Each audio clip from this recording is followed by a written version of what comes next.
It is hard to say when the 1970 Black Power uprising actually began. For some, it started with the February 26 protest by a group of young people who traveled from the UWI to the capital city to voice their displeasure with the St. George Williams University in Canada. There had been a riot at the school a year prior, stemming from charges of racism leveled at a professor on the Canadian campus. Several Trinidadians were involved, and students at UWI, in solidarity, held a demonstration in 1969. 1 year later, the UWI group decided to recognize that anniversary with a protest targeting the Canadian High Commission. So the 26th of February, you all started at City Gates, walked across to the Canadian High Commission, which is now the Ministry of Legal Affairs, walked up Chacon, came across to the Royal Bank of Canada, headed towards Piccadilly, and stopped by the Cathedral of the Immaculate Conception. Talk to me about what happened when you left the cathedral. Oh, after we left, we decided we were going behind the bridge, because the route also were not planned, as to where, but as the plane, was developing. At 2 o'clock, when we came out of the cathedral, at that time you had Radio Trinidad. Winston Maynard was the announcer reading out the news, and then he telephoned the Archbishop Anthony Pantin and asked him for a comment of the desecration of the cathedral.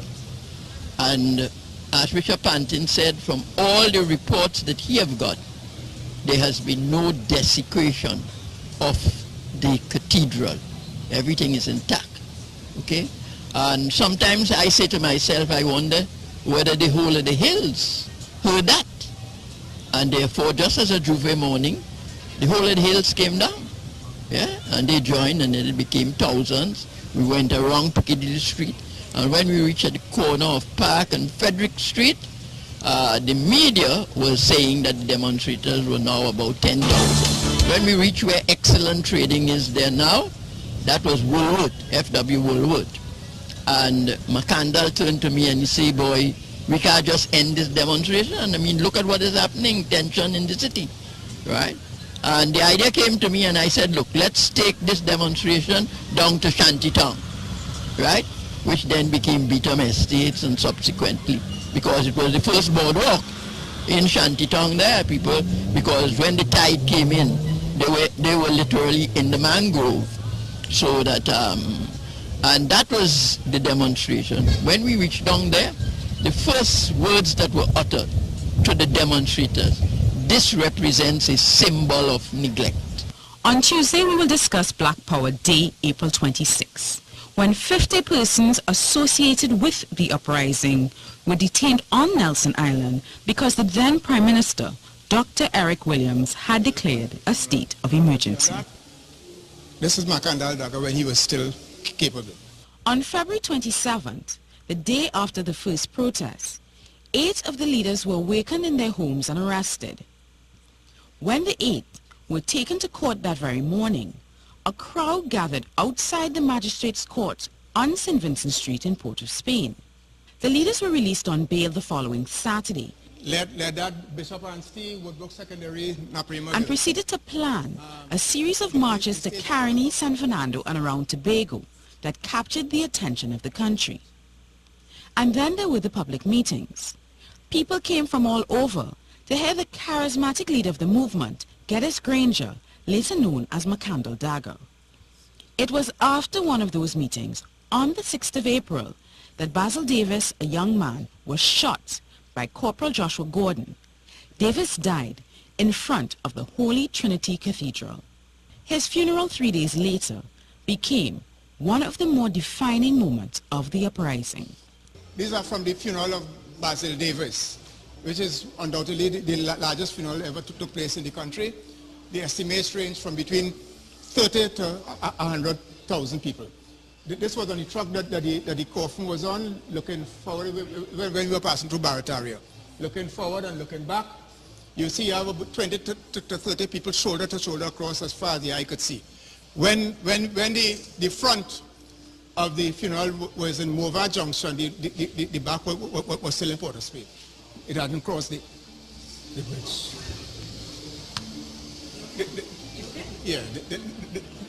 This one is going up through the Quasi in Savo.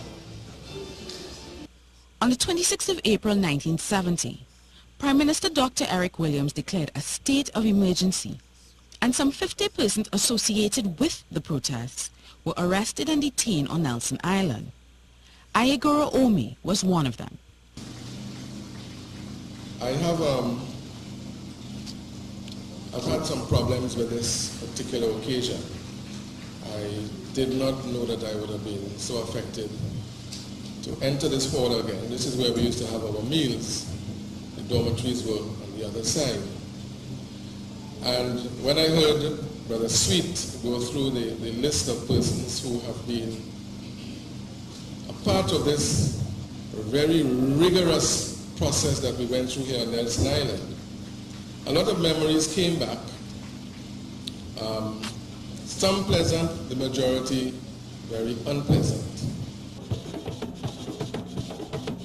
Out of the Black Power uprising came a requirement in law that anyone wanting to hold a public demonstration or meeting must seek permission from the police service. There was also a push to nationalize key companies that were in foreign hands, and people started celebrating their African ancestry in ways they'd never felt comfortable doing prior to the uprising.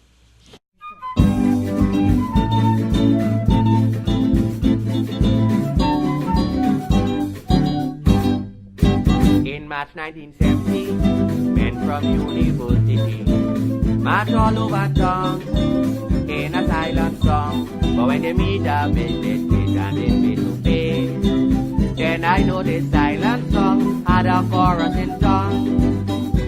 With your right hand in the air like a tower, and every man shouting power, power, power. With your right hand in the air like a tower, and every man shouting power, power, power.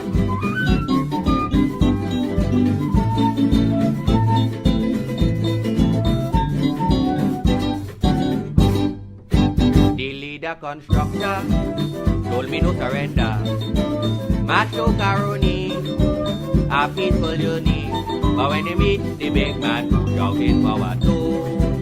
And he did already know how the chorus goes. With your right hand in the air like a tower, and every man shouting power, power, power. With your right hand in the air like a tower, and every man shouting power, power, power.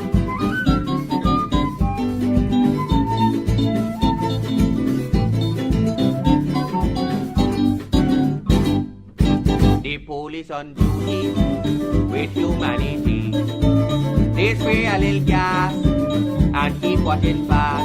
But when a fella get the wrong idea, start to interfere, it's then the police get vexed and make the arrest.